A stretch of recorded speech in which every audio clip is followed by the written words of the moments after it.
মিষ্টি লাল পেয়ারা এটা না মিষ্টি আছে। এখন সকাল 7টা। আমরা খাগড়াছড়ি বাজারে থেকে গাড়িতে রেডি করেছি, সাজেক যাওয়ার উদ্দেশ্যে আমরা গাড়িতে উঠে পড়েছি। এখান থেকে চাঁদের গাড়িগুলো যেতে হলে প্রায় 15-16 জনের একটা গ্রুপ লাগে। তো যেহেতু আমাদের এত মানুষ নেই, আমরা মাত্র 4 জন মানুষ, সো আমরা খোলা সিএনজিগুলো একটা ধরে নিয়েছি। তো আমি আমার আগের ভিডিওতেই বলেছি এখানে অনেক তাড়াতাড়ি চলে আসলে কি সমস্যা হতে পারে। সকাল 10টার আগে কোনো গাড়ি ছাড়ে না। এখন আমরা 7টা বাজে বের হয়ে মোটামুটি 7:30টার মধ্যে চলে এসেছি এখানে। তো কি আর করা, আমরা এখানে আশপাশগুলো ঘুরে দেখছিলাম। এখানে আর্মিদের একটা দোকান ছিল, সেই দোকানে অনেক সুন্দর সুন্দর জিনিস দেখা যাচ্ছিল বাইরে থেকে। তো আমরা ভাবলাম ভিতরে গিয়ে দেখি, যদিও দোকানের বাইরে লেখা ছিল স্বল্প মূল্যে, কিন্তু এই লেখা দেখে বেশি খুশি হবেন না, যা হবার তাই হবে।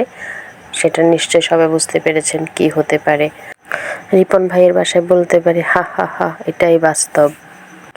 ধোকা খেতে খেতে একেবারে নিজের লোকের কাছ থেকেও ধোকা খাচ্ছি। আমি ডাবের পানি খাচ্ছি, কিন্তু পানি আমার মুখে আসতেছে না।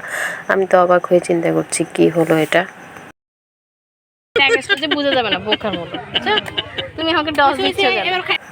সে একটা স্ট্রকে মাঝখান দিয়ে ভেঙে ভিতরে ঢুকিয়ে 2 মাথা 2জনকে নিয়েছে, বলতেছে খাও।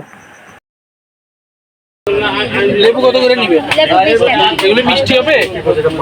এটা মিষ্টি দাও লান দাও। আমাদের দাম বেশি আছে, দাম বেশি।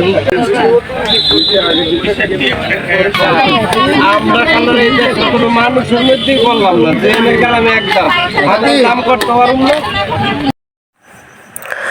অনেক গরম পড়েছিল, যেমন গরম ছিল তেমনি ফলের দামও চড়া ছিল। তা এক ভাই দুঃখ করে বলছিল যে আমরা মানুষের পর্যায়ে পড়লাম না, অ্যাটলিস্ট দামাদামিটাও করতে পারছি না। এই হচ্ছে অবস্থা। 10টা বাজলো আর আমরা প্রকৃতির সৌন্দর্য দেখতে দেখতে সাজেকের উদ্দেশ্যে রওনা হয়ে গেলাম। এই যেন এক কল্পনার রাজ্য।